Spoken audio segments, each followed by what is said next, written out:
in the years before. Sometimes you need political leadership in order to change the business world. Thank you. Thank you. Kevin, I would like to ask you next. So you're looking at this from a very privileged standpoint in the search business, where many boards and CEOs come to you to identify candidates. Now, you know, everybody has seen the research. It does seem to make sense to have more women on boards for all the reasons that have been stated. What are you seeing from your vantage point? Are you being asked more to identify women candidates? Are you able to find them? Have you had any difficulty finding the quality candidates? What are you hearing from your CEOs and your boards of directors on this topic?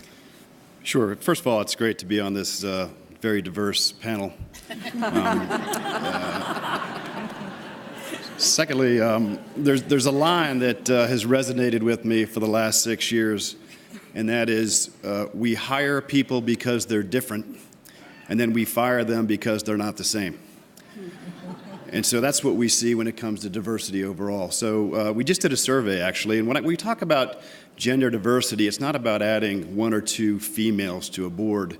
For me, it's about increasing the overall quality of a board, and I think many times that's overlooked. We recently did a survey which was fascinating because it talked about our 2012 Board of Directors survey, where 51% of women actually believe there should be quotas, and I think that's due to the frustration, as you pointed out, of how long it will take to actually catch up with the number of males on boards, and only 25% of males believed in quota systems.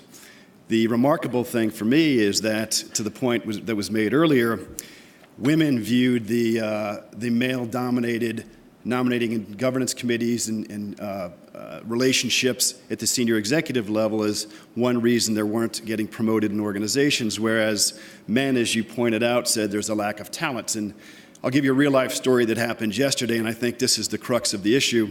I met a fantastic senior executive yesterday here. She's in a FTSE 50 organization, ran many divisions, international background, great credentials. She was approached for a board position in the UK, and she said to me, it's as if this job specification was written for me. And as she met the committee, they said, I'm sorry, you don't have a seat on a FTSE 100 board already, so therefore we can't count you as a candidate.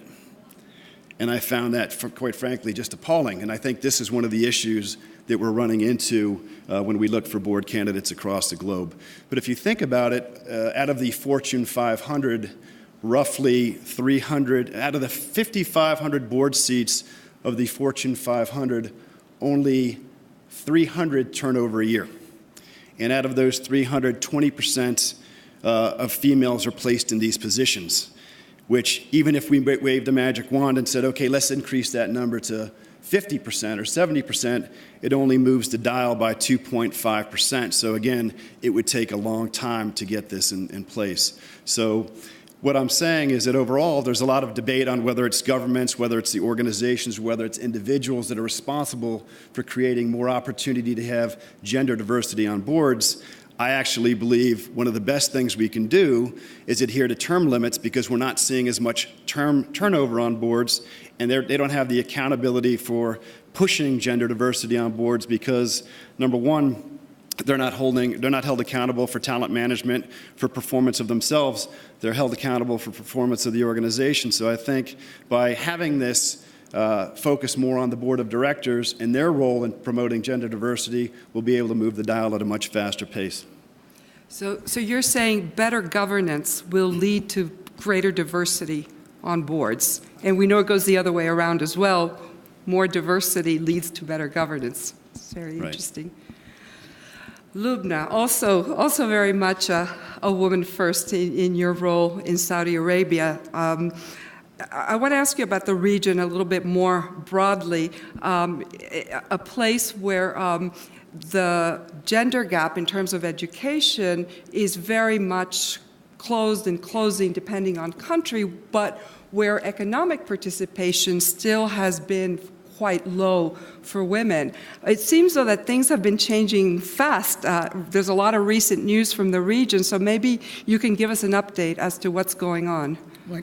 Yes. Women education, as you have mentioned, has been quite high for a while, but opportunities for women working in sectors have not been as open. Now, the first thing I have to say on the Arab world is we really can't generalize. It's different in different countries. And I'm going to speak a little bit about my country because a lot of people view it as the most conservative of the countries in the Arab world. What is very important is that there has to be a change from leadership, from the top, that there has to be change. And that is when we can move in that. And when I first moved to Saudi Arabia to work there in 1981, really the only fields available for women was medical or teachers. That's the area of medicine or teachers. And so the area of business wasn't that too much available. Then women banking came along, but women in the business world wasn't much available. However, there has been a sign from the Ministry of Labor, given how the unemployment of women has been increasing, is to increase women participation in the workforce, and this has taken place. But the most important signal that came to the country was this month, actually, when everyone was waiting to see a sign coming in from the king about women participation in our Shura Council, which is our consultative council or the parliament. And we had it was made a law that 30 women were appointed, which is 20% of our consultative council. The statistics is, the number is phenomenal for quota.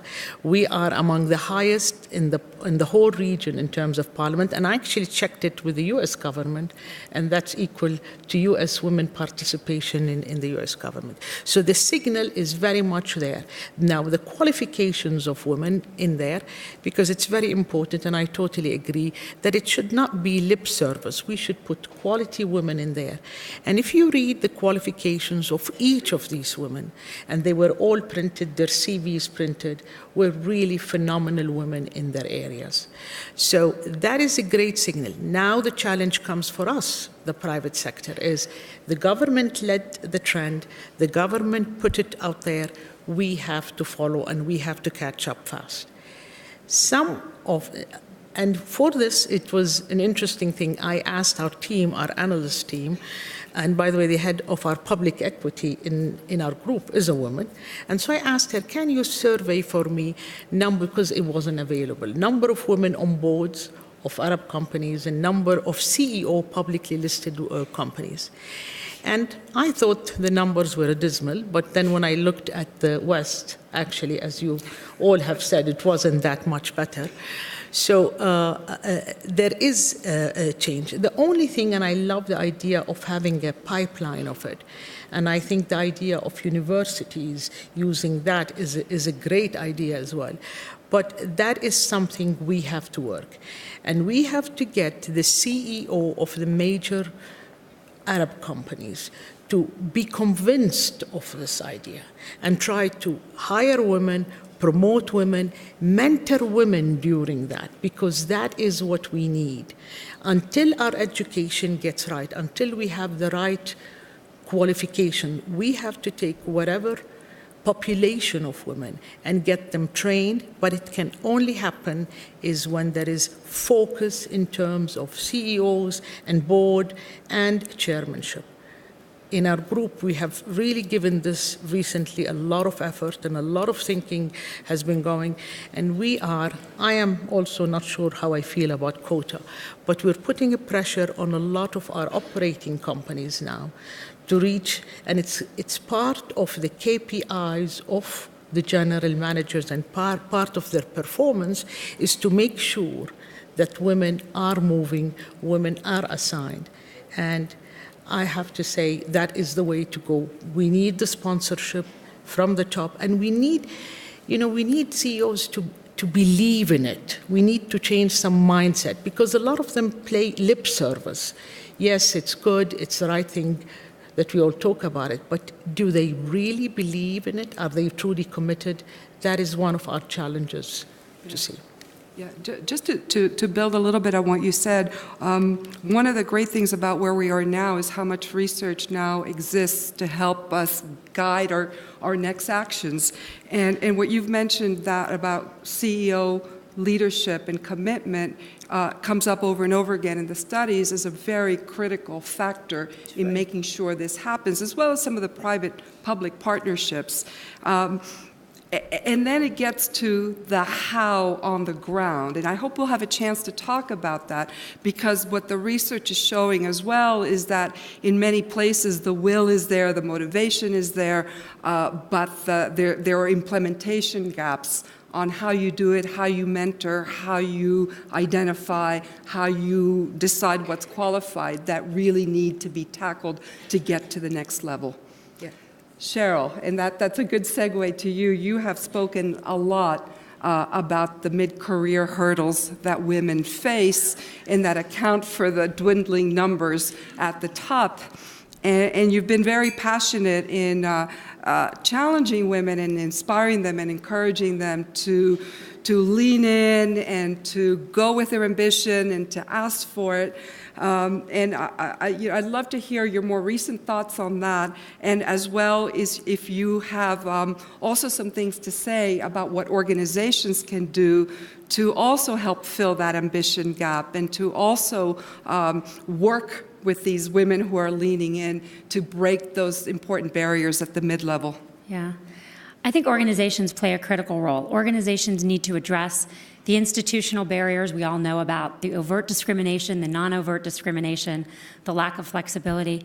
But I think what the situation really calls for right now, in addition to that, is a much more open dialogue about gender, because we are all determined and we are all judged and held back by very gender-determined stereotypes. And this is a conversation people rarely have and no one has in companies.